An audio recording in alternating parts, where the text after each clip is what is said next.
So hello, so magluto di ay kog itlog sa kong anak no, itlog sa kong anak.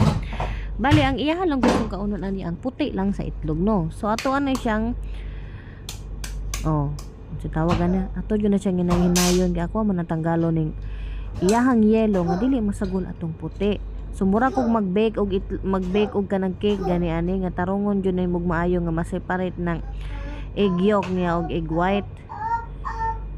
So kana ato po ning kanang tarungon jud po dong kuha ang kaning yellow kay pilit-pilit pamampod ang iyahang puti din ha. So dapat ang katulang yung yellow kay kung modikit na po ng puti egg yolk anang dira sa egg white at basta kana sa yellow wala na pod pila na lang ka buka uno na niya akong anak.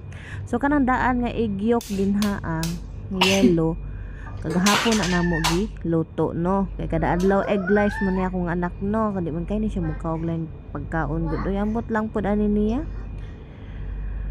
So karon tulo din niya akong himuon nga para sa iya karon daghan ang iyahang yellow nga ang daghan ang iyahang white egg kay white ra man jud na yang kaunon di man siya mukaon jud anang yellow egg sa unsaon kay ball man daw na sa iya.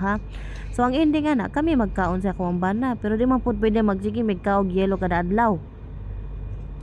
Murag bidli man pud no. So na katulunan ako ng itlog.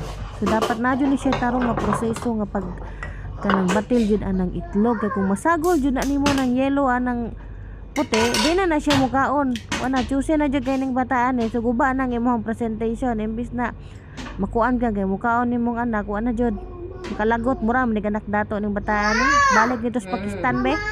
What? Oh. Siya nagsamok-samok na siya dira nang limpyo na siya dira. Ko pang limpyo sa dira kay mapuslan ko kagamay oy.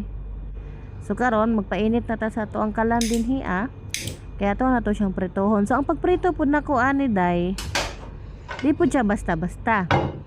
Kay dapat wait lang.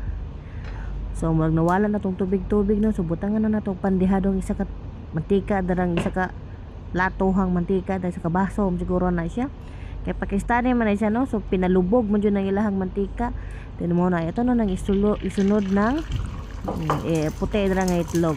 Ang pagluto po natin atong puti dapat hinay-hinayon jud pud kay di man siya mukaon og kanang naa gani pagod-pagod. So yun na dyan pat puti jud kay na nga itlog jud kay mahurot jud na niya. Kay kung makita niya ng pagod-pagod ng puti nga itlog pud na niya gihapon kaunon. So kung naa na siya pagod unta na lay makaon na niya. Water also, madam. Make it cold na, it's hot.